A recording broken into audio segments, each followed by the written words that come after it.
जी नमस्कार दोस्तों, आप सभी का आपके अपने परिवार आईडी एग्जाम में स्वागत है। तो कैसे हैं आप सभी के सभी। उम्मीद करते हैं कि आप सभी अच्छे होंगे और आपकी तैयारी भी अच्छी चल रही होगी। तो दोस्तों, इस क्लास में हम डीएलएड थर्ड सेमेस्टर के शैक्षिक मूल्यांकन क्रियात्मक शोध एवं नवाचार के यानी कि फर्स्ट पेपर के जितने भी प्रीवियस ईयर क्वेश्चंस हैं उन सभी को यानी कि 2021 से लेकर के 2024 तक के सभी प्रीवियस ईयर क्वेश्चन पेपरों के लघु उत्तरीय क्वेश्चनों को कवर करने वाले हैं। और साथ ही बता दें, हमने जो है बहुविकल्पी और अधिलघु उत्तरीय की पूरी क्लास जो है 2016 से 2024 तक की करवा दिया है। जिन लोगों ने उस क्लास को नहीं देखा है तो चैनल के प्लेलिस्ट में जाकर के देख सकते हैं, या इसी क्लास के नीचे डिस्क्रिप्शन में उस क्लास को आपको लिंक मिल जाएगा। और चैनल पे नए हैं तो चैनल को सब्सक्राइब कर बेल आइकन को दबा दीजिए ताकि आगे आने वाले क्लासेस के नोटिफिकेशन आप तक पहुंचते रहें। तो चलिए दोस्तों, कंटिन्यू करते हैं आज की क्लास को। तो ये आपका 2021 का क्वेश्चन पेपर है। इसका जो है पहला लघु उत्तरीय क्वेश्चन जो आया था, कह रहा है कि दक्षता आधारित मूल्यांकन से क्या आशय है। तो बताइए दोस्तों, दक्षता आधारित मूल्यांकन से आपका क्या आशय है। तो आपकी हेडिंग पड़ेगी दक्षता आधारित मूल्यांकन। तो बता दें, दक्षता आधारित मूल्यांकन एक कठोर व सतत प्रक्रिया है जिसका उद्देश्य शिक्षण के ज्ञान, कठोर कौशल और क्षमताओं को जो है मापता है और निर्मित करना है।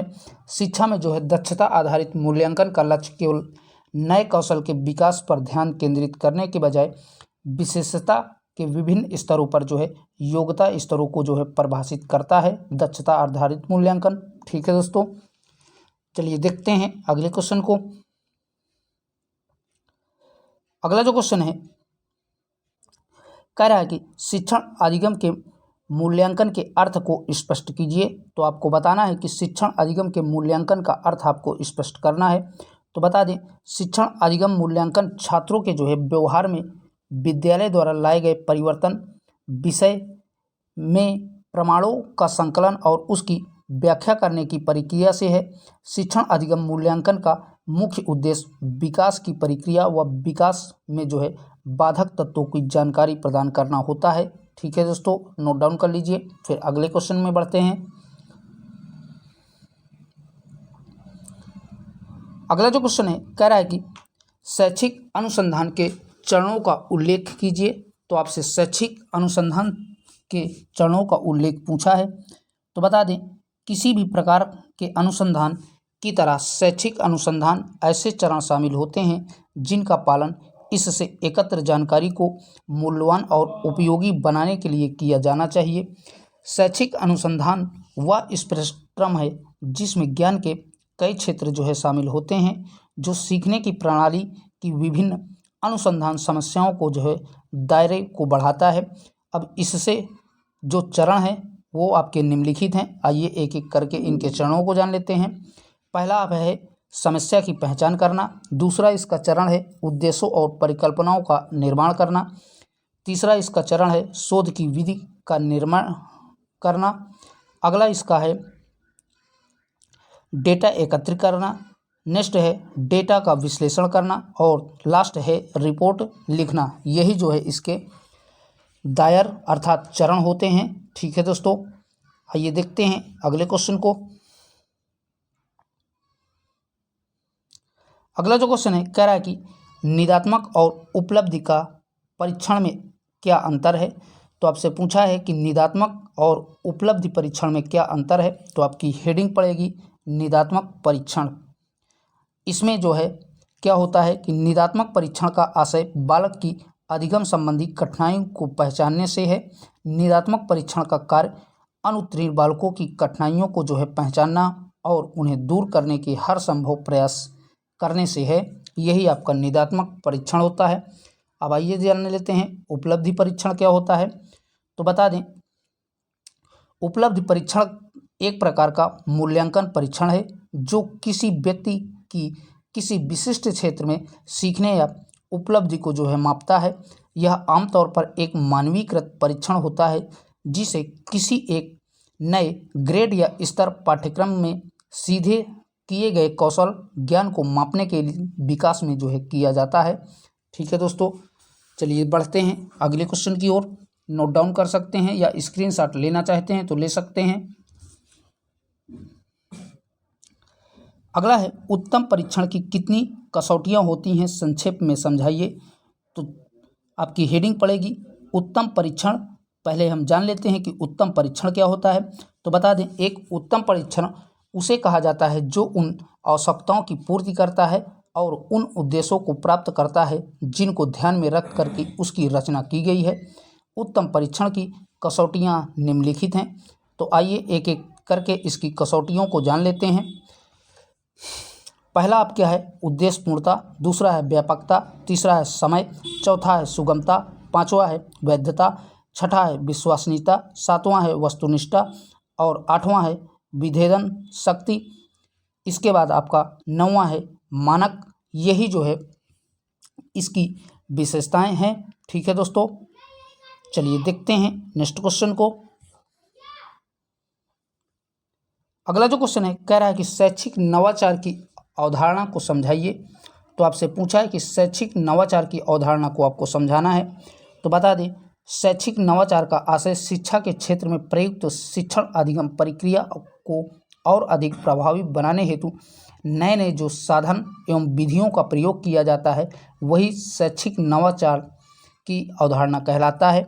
और बता दें, विद्यालय में अनेक शैक्षिक नवाचार किए गए हैं, जैसे गतिविधियाँ पर आधारित शिक्षण, कक्षा मुक्त शिक्षण, प्रोजेक्ट बेस्ड लर्निंग, बाल संसद शिक्षण, अभिनय तकनीकी आदि शैक्षिक नवाचारों के द्वारा जो है शिक्षा दी जाती है विद्यालय में। ठीक है दोस्तों, चलिए बढ़ते हैं अगले क्वेश्चन की ओर।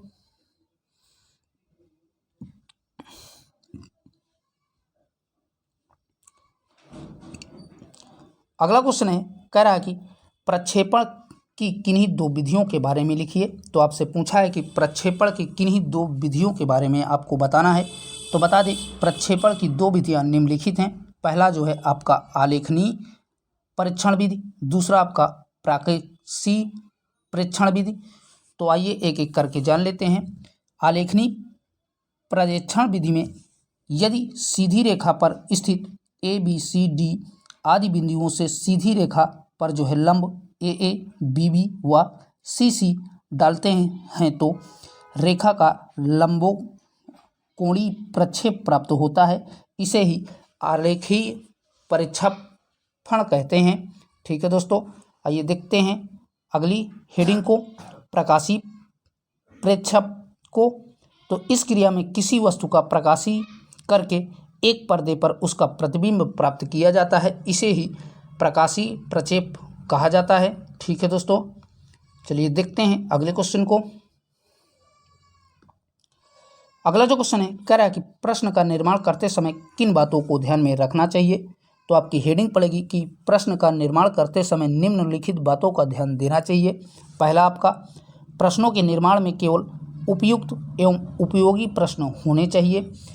प्रश्नावली की शब्दावली व्याकरण की दृष्टि से जो है दोष नहीं होनी चाहिए, अर्थात व्याकरण की दृष्टि से प्रश्न की भाषा और शब्दावली होनी चाहिए। अगला आपका पॉइंट है, प्रश्नों का चुनाव ऐसा होना हो कि इच्छित सूचना स्पष्ट रूप से प्राप्त की जा सके। अगला आपका है जो है अस्पष्ट एवं विषय से हटकर प्रश्न नहीं पूछने चाहिए।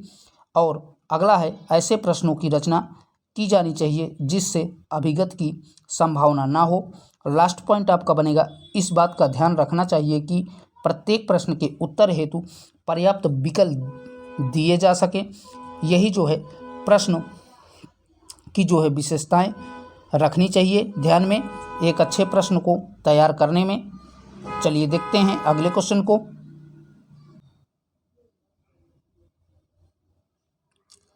अगला क्वेश्चन है, मूल्यांकन की आवश्यकता एवं महत्व बताइए। तो आपसे मूल्यांकन की महत्व और आवश्यकता पूछा है। तो पहली आपकी हेडिंग पड़ेगी मूल्यांकन की आवश्यकता। तो बता दें, मूल्यांकन द्वारा विद्यार्थियों के व्यक्तिगत विकास के बारे में आवश्यक सूचनाएं उपलब्ध की जाती हैं तथा इसके द्वारा शिक्षण परीक्षण परीक्षा पाठ्यक्रम आदि में जो है आवश्यक परिवर्तन एवं सुधार किए जाते हैं। मूल्यांकन का मुख्य उद्देश्य शिक्षा की विभिन्न क्रियाओं का परिमार्जित करके स्पष्ट करना होता है। मूल्यांकन का क्षेत्र बहुत ही विस्तृत होता है, इसलिए शिक्षा मनोविज्ञान के क्षेत्र में कार्य कर रहे व्यक्तियों को मूल्यांकन के बारे में व्यापक ज्ञान प्राप्त लेना अत्यंत आवश्यक है। अब आइए जान लेते हैं इसके महत्व को। इसके महत्व निम्नलिखित हैं। पहला आपका बालक में निहित योग्यताओं के संबंध में जानकारी। दूसरा आपका उद्देश्य प्राप्त की सीमा के संबंध में जानकारी। तीसरा आपका बनेगा छात्रों की उपलब्धि के संबंध में जानकारी। चौथा आपका बनेगा प्रदत्त ज्ञान की सीमा ज्ञात करने के लिए। और चौथा आपका बनेगा कि शिक्षण में परिवर्तन तथा वांछित सुधार के लिए जो है ये महत्व होते हैं।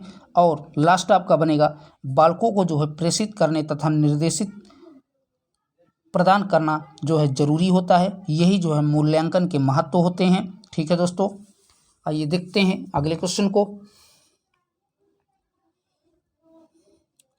अगला जो क्वेश्चन है कह रहा है कि संज्ञानात्मक मूल्यांकन से आप क्या समझते हैं।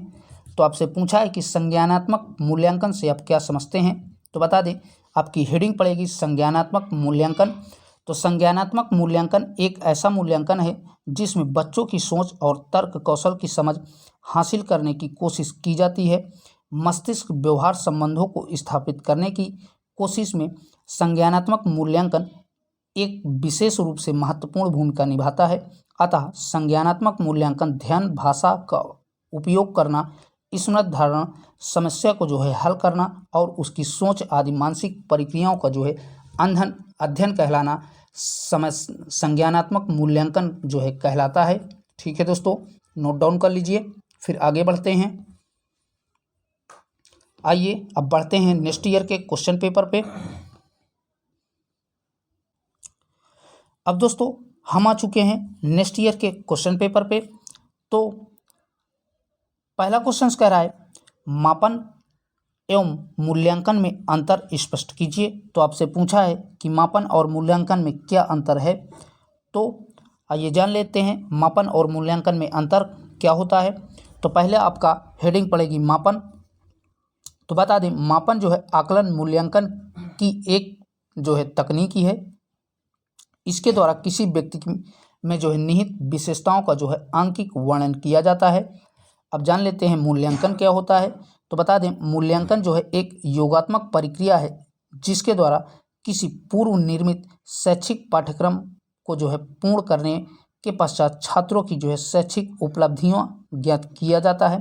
कहने का मतलब कि मूल्यांकन जो है एक ऐसी प्रक्रिया, योगात्मक प्रक्रिया है जिसके द्वारा हम छात्रों के जो है शैक्षिक स्तर को जो है मूल्यांकन करते हैं, अर्थात उनके शैक्षिक उपलब्धियों के बारे में जानकारी प्राप्त करते हैं कि बालक कितना जो है तेज है या कितना जो है कमज़ोर है। ये जो है मूल्यांकन के द्वारा ही संभव हो सकता है। ठीक है दोस्तों, नोट डाउन कर सकते हैं और अपनी भाषा में इसको अच्छे से लिख भी सकते हैं। ज़रूरी नहीं कि आप किताबी भाषा का ही प्रयोग करें। चलिए देखते हैं अगले क्वेश्चन को। अगला है किसी विषय वस्तु पर भिन्न प्रकार के विषय वस्तुनिष्ठ प्रश्नों का निर्माण कीजिए। तो आपसे पूछा है कि किसी विषय वस्तु पर विभिन्न प्रकार के वस्तुनिष्ठ प्रश्नों का जो है आपको निर्माण करना है। ठीक है दोस्तों, तो बता दें, वस्तुनिष्ठ प्रकार के प्रश्न वे प्रश्न होते हैं जो किसी परीक्षण के व्यक्तिनिष्ठ पूर्वाग्रह से मुक्त होते हैं। ये प्रायः संक्षिप्त उलट के रूप में जो है पूछे जाते हैं, जैसे बहुविकल्पी प्रश्न, मिलान प्रश्न, सत्य असत्य प्रश्न। ये सभी वस्तुनिष्ठ प्रश्न के अंतर्गत आते हैं। ठीक है दोस्तों, नोट डाउन कर सकते हैं। आइए देखते हैं अगले क्वेश्चन को।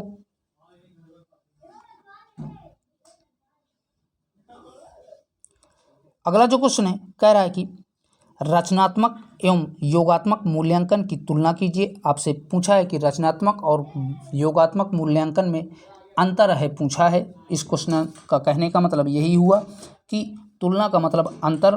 तो आपकी हेडिंग पड़ेगी रचनात्मक मूल्यांकन। तो बता दें, रचनात्मक मूल्यांकन का तात्पर्य उस मूल्यांकन से है जो किसी भी कार्य के अंतिम उद्देश्य की प्राप्ति हेतु गति प्रदान करता है और शिक्षा जगत से संबंधित लोगों को यह जानने में जो है सहयोग प्रदान करता है कि वे अपने उद्देश्य की पूर्ति में कहाँ तक सफल हुए और अभी कहाँ तक जो है पीछे हैं। यही जो है रचनात्मक मूल्यांकन होता है। ठीक है दोस्तों, अब आइए जान लेते हैं योगात्मक मूल्यांकन। तो बता दें, योगात्मक मूल्यांकन उपलब्ध विभिन्न विकल्पों के गुण दोषों का आकलन करके उसमें किसी एक सर्वाधिक उपयुक्त विकास का जो है चयन की ये जो है प्रक्रिया होती है और इसी को योगात्मक मूल्यांकन कहा जाता है। ठीक है दोस्तों, आइए बढ़ते हैं अगले क्वेश्चन की ओर। अगला जो क्वेश्चन है, सतत एवं व्यापक मूल्यांकन का उद्देश्य क्या है। तो आपसे पूछा है कि सतत और व्यापक मूल्यांकन क्या होता है। तो बता दें, सतत एवं व्यापक मूल्यांकन का आशय छात्रों के विद्यालय पर आधारित मूल्यांकन की प्रणाली से है, जिसमें छात्रों के विकास के सभी पक्ष शामिल रहें। यह जो है निर्धारण के लिए विकास की एक प्रकार की ये प्रक्रिया है और इसमें जो है दोहरे उद्देश्यों पर बल दिया जाता है। सतत एवं व्यापक मूल्यांकन में दोहरे उद्देश्य पर बल दिया जाता है। ये उद्देश्य व्यापक आधारित अधिगम और दूसरों की ओर जो है व्यवहारगत परिणामों के मूल्यांकन तथा निर्धारित और सतत रूप से चलते रहते हैं। ठीक है दोस्तों, इतना आप इसमें लिख देंगे तो पर्याप्त है। चलिए देखते हैं अगले क्वेश्चन को।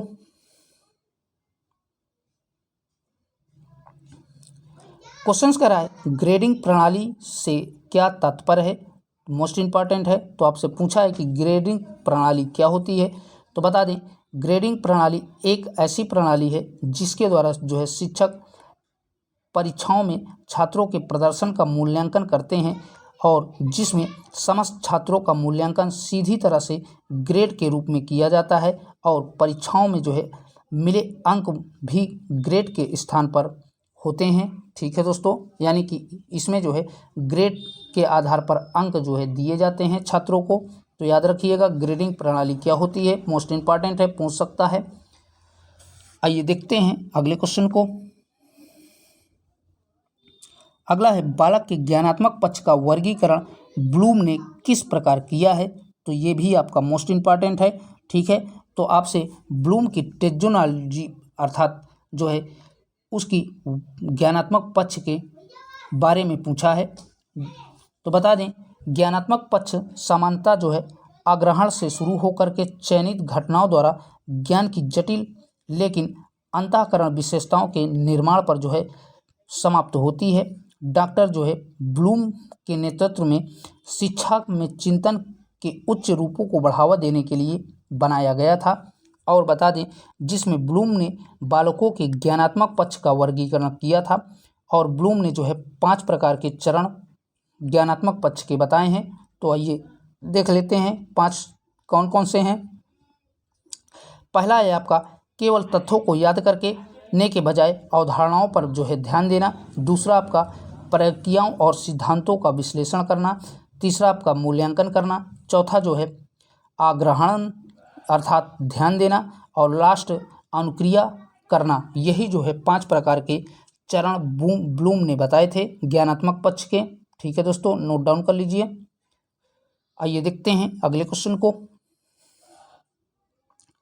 अगला है, शैक्षिक नवाचार को अपनाने में आने वाली बाधाओं की सूचीबद्ध कीजिए।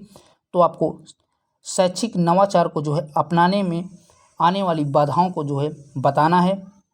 तो आइए देख लेते हैं।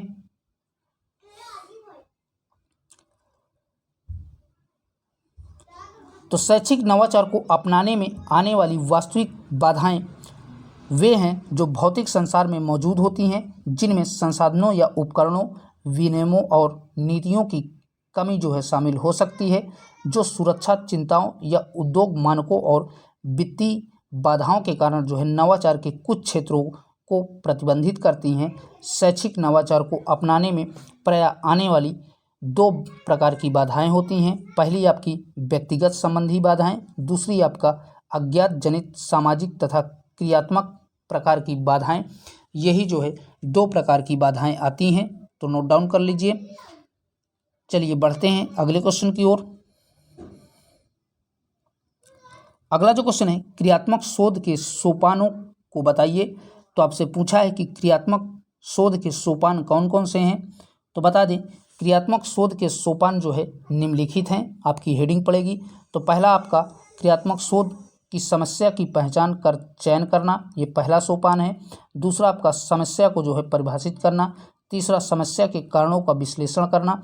चौथा आपका उपकल्पनाओं या परिकल्पनाओं का निर्माण करना। पांचवा आपका बनेगा परिकल्पना परीक्षण का प्रारूप तय करना। और छठा आपका बनेगा तत्वों पर आधारित निष्कर्ष निकालना। यही जो है क्रियात्मक शोध के सोपान हैं।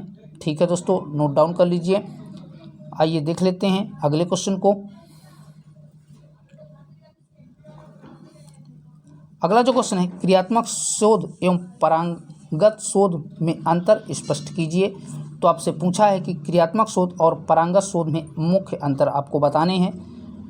तो आपका क्रियात्मक शोध में लिखेंगे, क्रियात्मक शोध समस्या जो है का रूप संकुचित रूप होता है, किसी भी समस्या का ये संकुचित रूप होता है। लेकिन पारंगत शोध ये जो है किसी भी समस्या का अधिक व्यापक जो है होता है।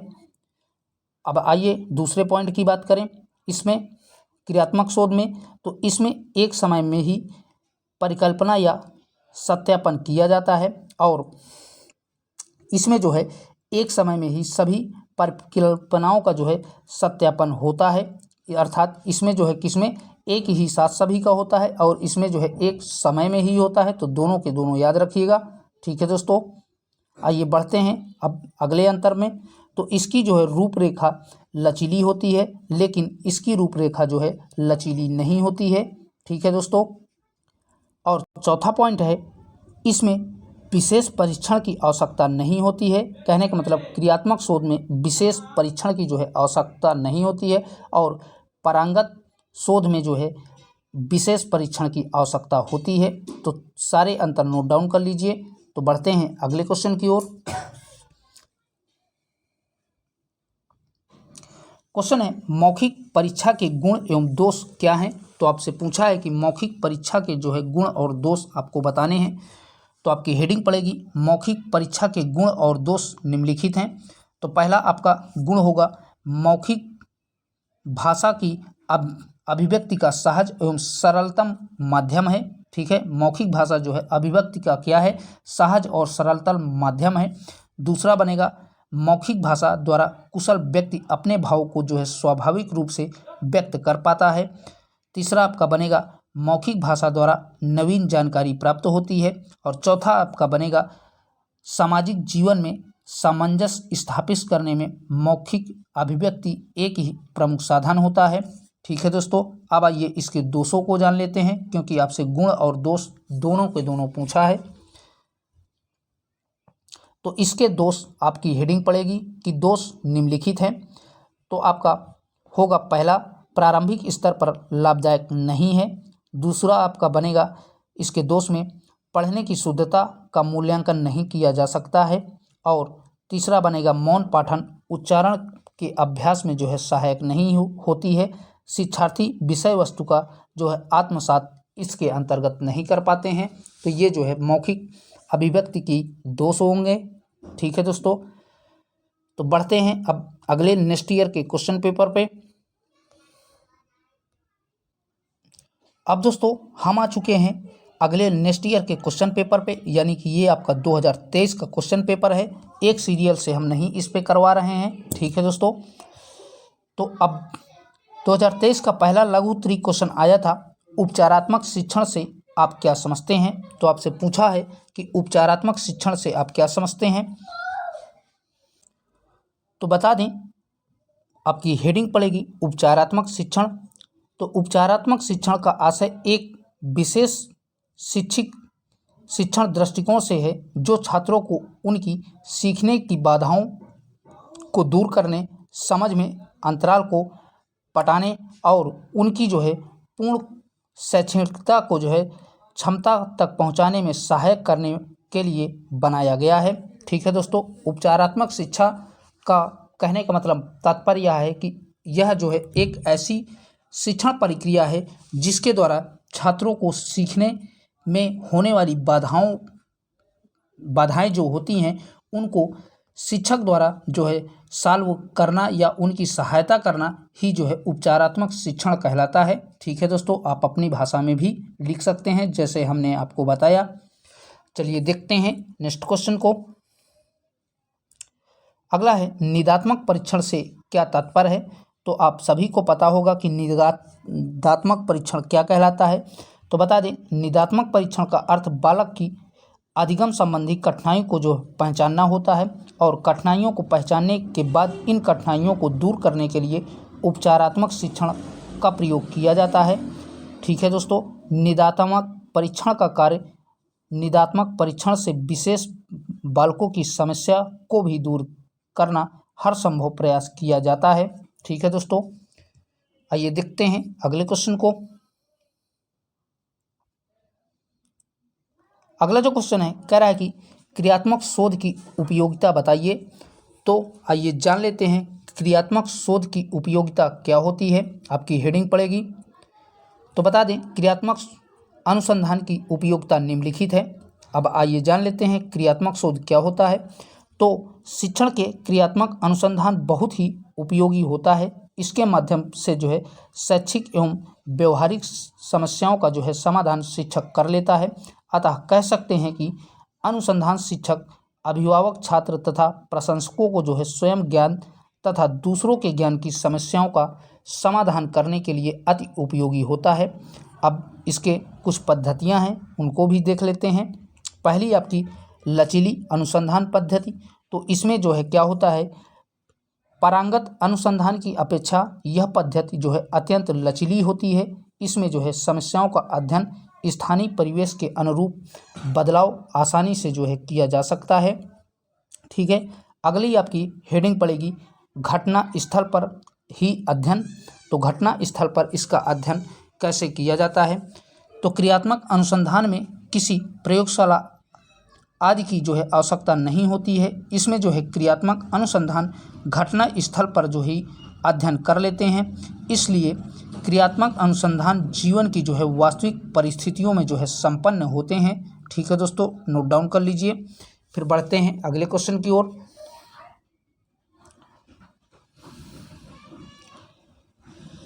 आइए देखते हैं अब अगले क्वेश्चन को। तो अगला जो क्वेश्चन है कह रहा है कि शोध या अनुसंधान से आप क्या समझते हैं, मोस्ट इम्पॉर्टेंट है। तो बता दें, आपकी हेडिंग पड़ेगी शोध या अनुसंधान। तो अंग्रेजी भाषा में अनुसंधान का पर्याप्त रिसर्च है। तो कहने का मतलब अंग्रेजी भाषा में अनुसंधान शब्द को रिसर्च से जो है संबोधित किया गया है। जो री का मतलब होता है बार बार और सर्च का मतलब होता है खोज, इसी से मिल करके बना हुआ है आपका अनुसंधान शब्द। ठीक है, और हिंदी शब्द अनुसंधान भी अनुवर्ती ढंग से संधान करने की ओर जो है संकेत करता है, जिसमें आपका रिसर्च का मतलब होता है, री का मतलब होता है बार बार और सर्च का मतलब होता है किसी चीज़ को खोजना।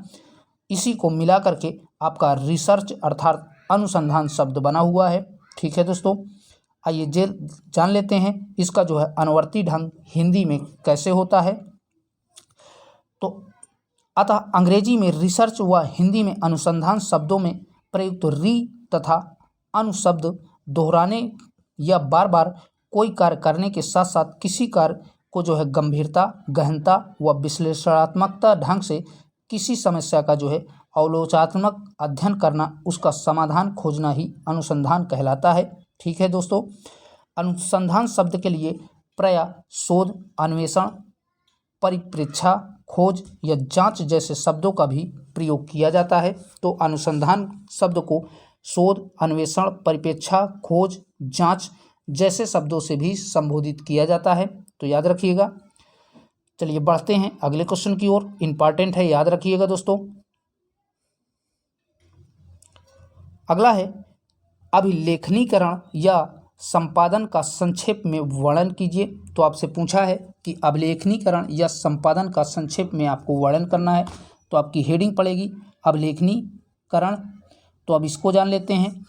तो बता दें, वह प्रक्रिया जिसमें किसी पत्थर की शिला या पत्थर आदि का महत्वपूर्ण जानकारी अंकित की जाती है, अभिलेखीकरण कहलाती है। यानी कि किसी भी पत्थर में आप देखते होंगे सड़क निर्माण करते समय जो भी नेताएं होते हैं जो उस सड़क को बनवाते हैं, वो जो है पत्थर शिला पर जो है उसका निर्माण वर्ष, अपना नाम, सारी चीज़ें लिख देते हैं। यही जो है अभिलेखीकरण कहलाता है। ठीक है दोस्तों, अभिलेखीकरण सूचना संरक्षित करने की स्थायी प्रक्रिया है, जिसके कारण आने वाले भविष्य में वर्तमान समय की जानकारी जो है सुरक्षित रहती है। यही जो है अभिलेखीकरण कहलाता है। आइए देख लेते हैं संपादन क्या होता है। तो किसी समाचार पत्र या किसी पत्रिका या पुस्तक के छपने वाली सामग्री को प्रिंट होने से पहले उसकी जांच करना, उसकी प्रामाणिकता करना ही जो है संपादन कहलाता है, और उसमें आवश्यक बातों को ही रखना, कमियों को दूर करना तथा सभी तथ्यों की जांच करके सामग्री को प्रकाशन के लिए भेजना ही संपादन कहलाता है। ठीक है दोस्तों, याद रखिएगा। आइए देखते हैं अगले क्वेश्चन को। क्वेश्चन है, अच्छे प्रश्न की दो विशेषताएं स्पष्ट कीजिए। तो आपसे पूछा है कि अच्छे प्रश्न की दो विशेषताएं आपको स्पष्ट करनी है। अभी पीछे वाले क्वेश्चन पेपर में भी ये क्वेश्चन रिपीट हुआ है। ठीक है, तो चलिए बता देते हैं कि अच्छे प्रश्न की दो विशेषताएं कौन सी होती हैं। तो पहली आपकी होती है कि एक अच्छा प्रश्न पत्र बिना किसी अस्पष्टता के जो है स्पष्ट, आसानी से समझने योग्य भाषा में तैयार किया गया हो। दूसरा आपका अच्छा प्रश्न पत्र सोच की उत्तेजना करता हो, यानी कि ऐसा प्रश्न पत्र बनाया जाए जिससे बालक की सोच विकसित हो। ठीक है दोस्तों, यही जो है एक अच्छे प्रश्न पत्र की दो विशेषताएं हैं। आइए बढ़ते हैं अगले क्वेश्चन को देख लेते हैं। अगला है, मौखिक परीक्षा क्या होती है, इसके दोषों को स्पष्ट कीजिए। ये भी क्वेश्चन आपका इम्पॉर्टेंट है, अभी पीछे वाले क्वेश्चन पेपर में भी आया था मौखिक परीक्षण के बारे में। तो बता दें, आपकी हेडिंग पड़ेगी मौखिक परीक्षा। तो मौखिक परीक्षा जो है शिक्षक में कुछ मौखिक प्रश्नों को छात्रों से करते हैं। कहने का मतलब मौखिक परीक्षा में शिक्षक बालकों से कुछ मौखिक प्रश्न करते हैं, जिनके द्वारा छात्र मौखिक ढंग से ही बोल करके उनका उत्तर देते हैं। इस परीक्षा में जो है समय निश्चित नहीं होता है तथा शिक्षक कक्षा में छात्रों को बारी बारी से बुला करके मौखिक परीक्षण करते हैं। इसी को मौखिक परीक्षा कहा जाता है। अब इसके दोष के बारे में जान लेते हैं कि मौखिक परीक्षा के दोष क्या होते हैं। तो मौखिक परीक्षा के दोष निम्नलिखित हैं। तो पहला आपका, मौखिक परीक्षा के द्वारा छात्रों के कौशल एवं ज्ञानोपार्जन का सही मूल्यांकन नहीं हो पाता है। दूसरा आपका, वाक बहिर बालकों के लिए यह जो है परीक्षा उपयोगी नहीं होती है। कहने का मतलब जो छात्र बोल नहीं पाते हैं, अर्थात गूंगे बालकों के लिए यह परीक्षा उपयोगी नहीं होती है। तीसरा आपका पॉइंट बनेगा, श्रवण बहिर बालकों के लिए भी यह उपयोगी नहीं होती है। कहने का मतलब कानों से जिन छात्रों को सुनाई कम देता है या सुनाई बिल्कुल नहीं देता है, उन छात्रों के लिए यह जो है मौखिक परीक्षा उपयोगी नहीं होती है। अगला आप पॉइंट लिखेंगे कि शिक्षक के सामने मौखिक परीक्षा में छात्र अक्सर घबरा जाता है, जिसकी उपलब्धि योग्यता का सही जांच नहीं हो पाता है। सीधी सी बात है, जब किसी भी बालक का अध्यापक सामने रहेगा तो वह उसके सामने सही ढंग से स्वतंत्र रूप से प्रश्न का उत्तर नहीं दे पाएगा। ठीक है, और अगला आपका लास्ट दोष है जो है, इसमें शिक्षक के द्वारा पक्षपात भी किया जा सकता है। कहीं पर किसी विद्यालय में देखने को मिलता है कि अध्यापक महोदय क्या करते हैं कि बच्चों से आजकल कोचिंग के लिए जो है पक्षपात करते हैं, कि कहते हैं कि आप हमारे यहाँ कोचिंग पढ़ो, हम आपको अच्छे नंबर देंगे। ये इस समय वर्तमान में बहुत बड़ी समस्या है प्राइवेट स्कूलों में। ठीक है दोस्तों, आइए देखते हैं अगले क्वेश्चन को।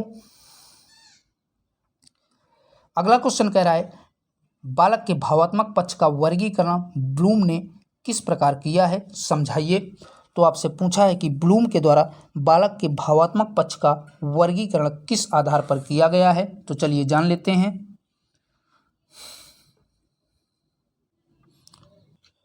अब जो है ब्लूम के वर्गीकरण के अनुसार बालक के भावात्मक पक्ष को जान लेते हैं। तो बता दें, आपकी हेडिंग पड़ेगी ब्लूम के वर्गीकरण के अनुसार बालक के भावात्मक पक्ष। बालक के भावात्मक पक्ष का रुचियों, अभिवृत्तियों तथा मूल्यों के विकास से होता है। यह जो है शिक्षा का महत्वपूर्ण उद्देश्य माना जाता है। पहला आपका आएगा ग्रहण करना। तो इसमें जो है क्या क्या चीज़ें आती हैं, क्रिया की जागरूकता आती है, क्रिया प्राप्त करने की इच्छा आती है, क्रिया का नियंत्रण ध्यान आता है। दूसरा जो है ब्लूम ने बताया था अनुक्रिया तो अनुक्रिया में क्या क्या चीज़ें आती हैं?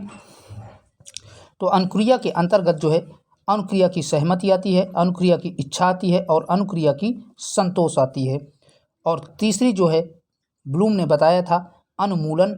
तो अनुमूलन में जो है मूल की स्वीकृति आती है, मूल की प्राथमिकता आती है, वचनबद्धता आती है। और चौथा जो है ब्लूम ने बताया था अवमूलन। तो इसके अंतर्गत जो है मूल की स्वीकृति आती है, मूल की जो है प्राथमिकता आती है, मूल का वचनबद्धता आता है और जो है चौथा आपका आता है व्यवस्थापन। तो इसके अंतर्गत मूल की अवधारणा आती है, मूल की अवस्था का संगठन आता है। और पांचवा जो है ब्लूम ने बताया था मूल के समूह विशेषीकरण। तो इसके अंदर साथियों द्वारा उच्च मूल्यांकन आता है, दूसरा सामान्य समूह आता है और तीसरे में जो है विशेषीकरण आता है। यही जो है ब्लूम के द्वारा बताए गए थे। ठीक है, 5 प्रकार के। चलिए देखते हैं नेक्स्ट क्वेश्चन को। अगला जो क्वेश्चन है कह रहा है कि शैक्षिक मापन एवं मूल्यांकन की अवधारणा पर प्रकाश डालिए। तो ये क्वेश्चन जो है 3 बार रिपीट हो चुका है दोस्तों, और इसके बारे में हमने आपको बता दिया है पीछे वाले प्रीवियस ईयर क्वेश्चन पेपर पे। तो आपका हम समय नहीं बर्बाद करेंगे, चलते हैं नेक्स्ट क्वेश्चन की ओर। स्क्रीनशॉट आप इसका लेना चाहते हैं तो ले सकते हैं।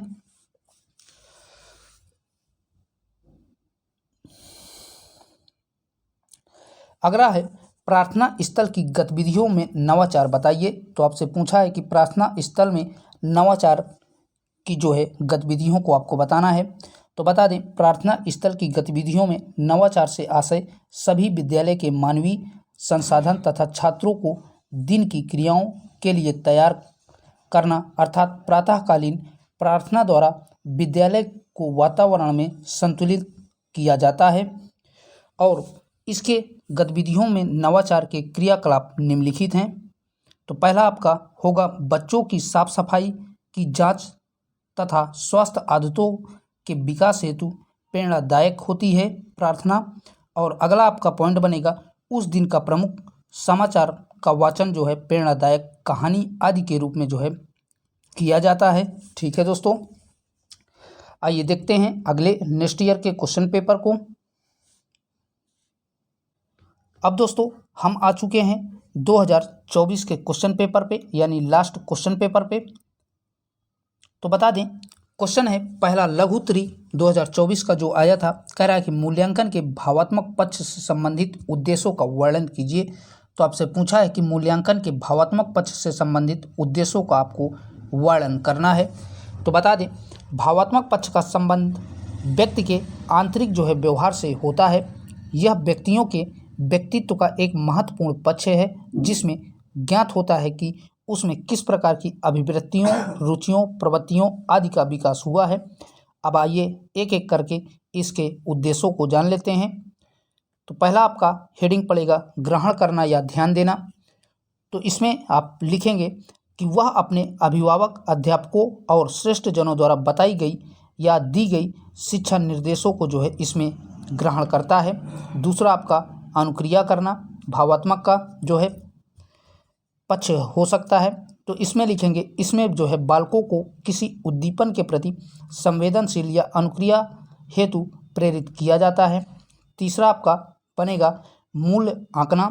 तो विभिन्न वस्तुओं, कार्यों या व्यवहारों के उपयोग के मूल्य को जो है स्वीकार करने तथा उसके प्रति एक निश्चित धारणा बनाने से संबंधित होता है। यही जो है मूल्यांकन आंकन होता है। और अगला हेडिंग पड़ेगी संगठन। तो मूल्यों का आत्मीकरण करने के उपरांत छात्रों के जो है सम्मुख ऐसी परिस्थितियां आती हैं जिसमें एक से अधिक मूल्य होते हैं। लास्ट आपकी हेडिंग होगी कि मूल्य द्वारा स्पष्टीकरण। तो बता दें यह भावात्मक पक्ष का सर्वोच्च स्तर होता है। मूल्यों के चरित्र का अंग बनाना अर्थात स्वभाव का जो है निर्धारण इसमें किया जाता है। चलिए देखते हैं अगले क्वेश्चन को। अगला है मूल्यांकन की आवश्यकता को स्पष्ट कीजिए। तो आपसे पूछा है कि मूल्यांकन की आवश्यकता को स्पष्ट करना है। तो आइए पहले जान लेते हैं कि मूल्यांकन क्या होता है। तो आपकी हेडिंग पड़ेगी मूल्यांकन। तो बता दें मूल्यांकन जो है सतत चलने वाली प्रक्रिया है। मूल्यांकन के अभाव में जो है शिक्षण अधिगम प्रक्रिया प्रभावी नहीं होती है और शैक्षिक लक्ष्यों की प्राप्ति के लिए छात्रों के प्रगति की जांच के लिए ही मूल्यांकन जरूरी होता है। ठीक है दोस्तों, कहने का मतलब शैक्षिक लक्ष्यों को प्राप्ति के लिए छात्रों की प्रगति की जांच ही मूल्यांकन कहलाता है। ठीक है दोस्तों, अब आइए इसकी आवश्यकता को जान लेते हैं। तो मूल्यांकन के द्वारा छात्रों की जो है प्रगति की जांच की जाती है।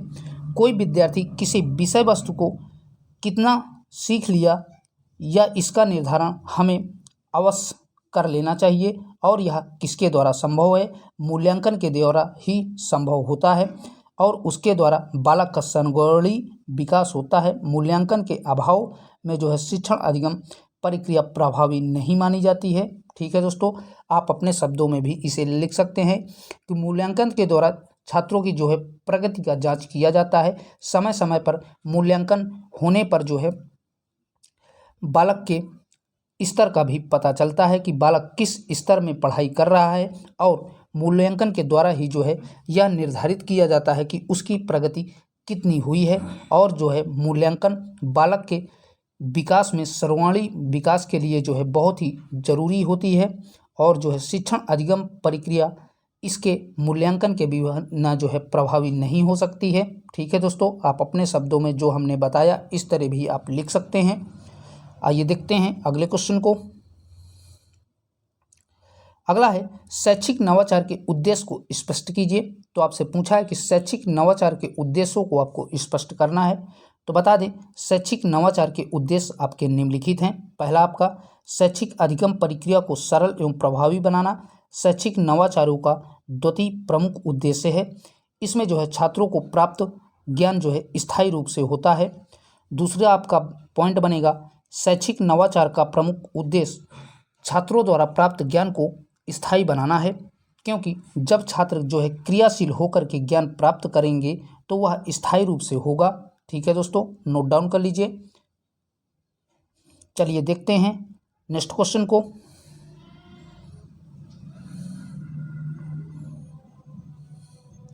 अगला जो क्वेश्चन है कह रहा है कि पाठ्य सहगामी क्रियाओं के लाभ का वर्णन कीजिए। तो आपसे पूछा है कि पाठ्य सहगामी क्रियाओं के लाभ का आपको वर्णन करना है। तो बता दें आपकी हेडिंग पड़ेगी पाठ्य सहगामी क्रियाओं के लाभ जो है निम्नलिखित हैं। तो बता दें पाठ्य सहगामी क्रियाओं से अभिक्रिया या उन क्रियाकलापों से है जो छात्र के जो है सर्वांगीण विकास के अस्तित्व विकास करने में तथा शिक्षा के पूर्व निर्धारण लक्ष्यों को प्राप्त करने में जो है ये सहायता प्रदान करती है। और पाठ्य सहगामी क्रियाओं के लाभ जो है निम्नलिखित हैं। इसके द्वारा कौन कौन से लाभ होते हैं आइए देख लेते हैं।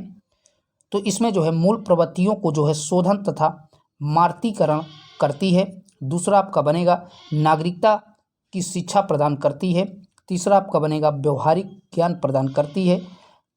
चौथा बनेगा शिक्षा के उद्देश्यों की प्राप्ति की सहायता होती है। पांचवा बनेगा विद्यालय से समाज को निकट लाती है। और छठा बनेगा समाज को सभ्यता एवं संस्कृति की शिक्षा देती है। सातवां आपका बनेगा प्रजातंत्रात्मक मूल्यों का भी विकास ये करती है। तो ये इतने जो है इसके लाभ होते हैं। ठीक है दोस्तों, चलिए देख लेते हैं अगले क्वेश्चन को। अगला जो क्वेश्चन है अवलोकन प्रविधि की सीमाएं क्या हैं। तो आपसे पूछा है कि अवलोकन प्रविधि की सीमाएं क्या हैं। तो आपकी हेडिंग पड़ेगी अवलोकन प्रविधि की सीमाएं। तो इसमें लिखेंगे यद्यपि अवलोकन विधि एक उपयोग विभिन्न प्रकार के व्यवहारों का वर्णन करने के लिए किया जाता है। किसके लिए जो है कि एक अवलोकन विधि के उपयुक्त तो विभिन्न प्रकार के व्यवहारों का वर्णन करने के लिए इसका प्रयोग किया जाता है, लेकिन इस विधि के दौरान संज्ञानात्मक घटना जैसे दृष्टिकोण, मंशा, अपेक्षा, इरादे और वारिताएं नहीं देखी जाती हैं। ठीक है दोस्तों, अब जान लेते हैं इसके पॉइंटों के बारे में कि इससे क्या क्या चीज़ें होती हैं। तो बता दें अवलोकन आमतौर पर कम अवधि के समय के लिए होता है। ठीक है, कई दिनों या कई हफ्तों की अवधि में जो है व्यवहार पैटर्न देखना आमतौर पर बहुत महंगा होता है, बहुत मुश्किल भी होता है। ये जो है कम अवधि के लिए होता है। दूसरा आपका पॉइंट बनेगा, इस विधि में अच्छा श्रवण कौशल और विशेष ध्यान देने की आवश्यकता होती है। तीसरा आपका पॉइंट बनेगा, इस विधि में के द्वारा प्रदान की गई जानकारी बहुत ही सीमित होती है, क्योंकि जब इसमें समय अवधि बहुत कम होती है तो इसकी जानकारी भी बहुत कम होगी। ठीक है, आइए देखते हैं नेक्स्ट क्वेश्चन को। अगला जो क्वेश्चन है, उपचारात्मक शिक्षण किसके लिए आवश्यक है और क्यों? तो आपसे पूछा है कि उपचारात्मक शिक्षण किसके लिए आवश्यक है और क्यों आवश्यक है। तो बता दें, उपचारात्मक शिक्षण शैक्षिक रूप से पिछड़े बालकों के लिए जो है उपयोगी होती है। इस शिक्षण के अंतर्गत बालकों के जो है कठिनाइयों को ज्ञात करना और उनका निवारण किया जाता है। उपचारात्मक शिक्षण केवल कक्षा 2 या कक्षा 3 के छात्रों के लिए जो है बेहद जरूरी होती है। उपचारात्मक शिक्षण के अंतर्गत केवल भाषा एवं गणित से संबंधित कठिनाइयों को दूर किया जाता है। तो याद रखिएगा सारे के सारे फैक्ट। आइए देखते हैं नेक्स्ट क्वेश्चन को। अगला जो क्वेश्चन है, कह रहा है कि क्रियात्मक शोध के 4 क्षेत्र बताइए। तो आपसे पूछा है कि क्रियात्मक शोध के 4 क्षेत्र, तो आपकी हेडिंग पड़ेगी क्रियात्मक शोध के जो है 4 क्षेत्र निम्नलिखित हैं। तो बता दें, क्रियात्मक शोध के क्षेत्र में मुख्यतः शैक्षिक समस्याएं आती हैं। इन समस्याओं का उद्गम वर्तमान स्थिति में पहचानी गई कठिनाइयों के आधार पर होता है। जैसे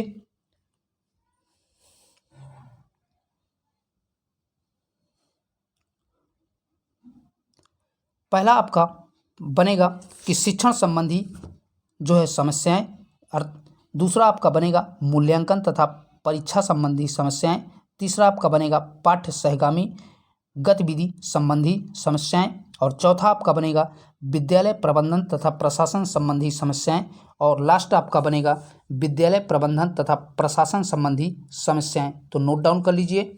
ठीक है दोस्तों, आइए अब बढ़ते हैं अगले क्वेश्चन की ओर।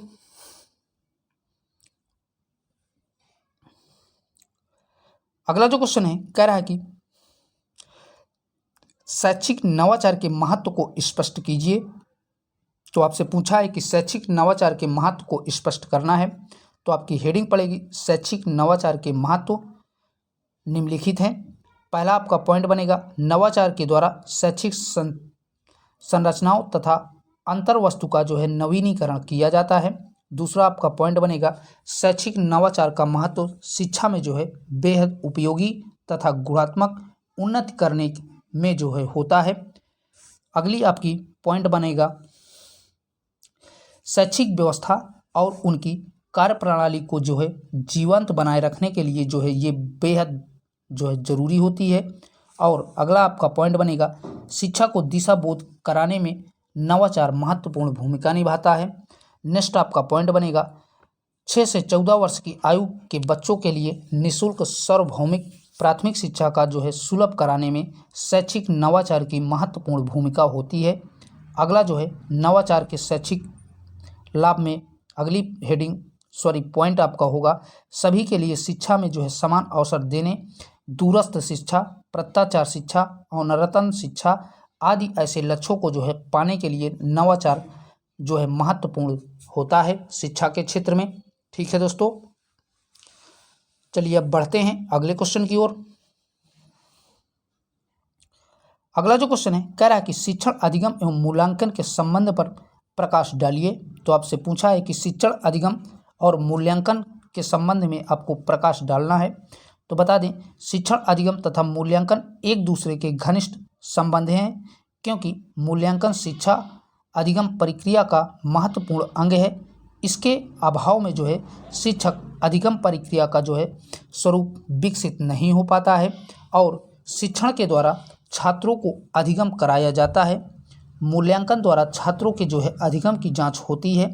मूल्यांकन द्वारा यह पता लगाया जाता है कि छात्र को प्रदान किया गया ज्ञान किस स्तर का है। ठीक है, तो नोट डाउन कर लीजिए। कहने का मतलब शिक्षण अधिगम में क्या होता है कि बालक को चीज़ों को सिखाया जाता है, और शिक्षण अधिगम और मूल्यांकन ये दोनों एक दूसरे के घनिष्ठ इनमें संबंध होता है।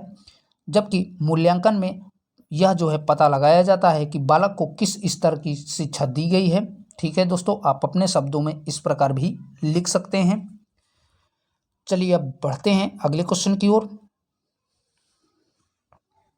अगला जो क्वेश्चन है कह रहा है कि प्रश्नों के प्रकार पर चर्चा कीजिए। तो आपसे पूछा है कि प्रश्नों के प्रकार पर आपको चर्चा करना है।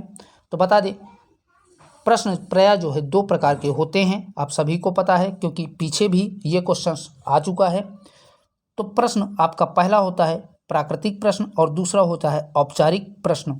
तो आपका इसमें पहला पॉइंट बनेगा, जब प्रश्नकर्ता कुछ सूचना या जानकारी पाने के लिए प्रश्न पूछता है तो उसे प्राकृतिक प्रश्न कहते हैं। ठीक है, प्राकृतिक प्रश्न किसे कहते हैं? जब प्रश्न पूछने वाला कोई सूचना या जानकारी को प्राप्त करता है तो उसे जो है प्राकृतिक प्रश्न कहा जाता है।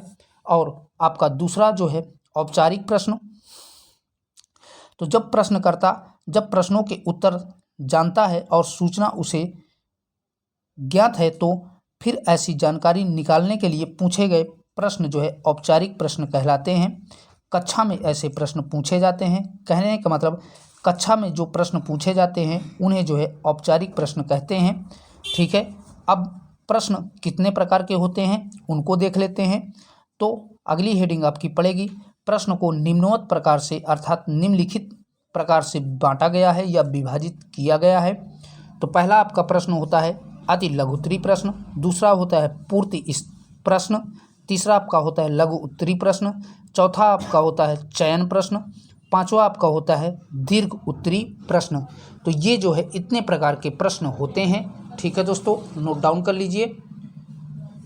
तो दोस्तों आज के लिए इतना ही। यहीं तक आपके जो है क्लास में यानी 2021 से लेकर के 2024 तक के DELED थर्ड सेमेस्टर के शैक्षिक मूल्यांकन के जो है ये आपके क्लास हमने कवर किया है, यानी प्रथम प्रश्न पत्र की। और जिन लोगों ने चैनल को सब्सक्राइब नहीं किया है तो आप सभी से रिक्वेस्ट है कि चैनल को भी सब्सक्राइब कर दीजिए। और सब्जेक्ट की क्लास जिन लोगों ने नहीं देखा है तो चैनल के प्लेलिस्ट में जाकर के देख सकते हैं और अपनी तैयारी को बेहतर बना सकते हैं। फिर मिलेंगे एक नई क्लास के साथ, तब तक के लिए बाय बाय, टेक केयर, जय हिंद।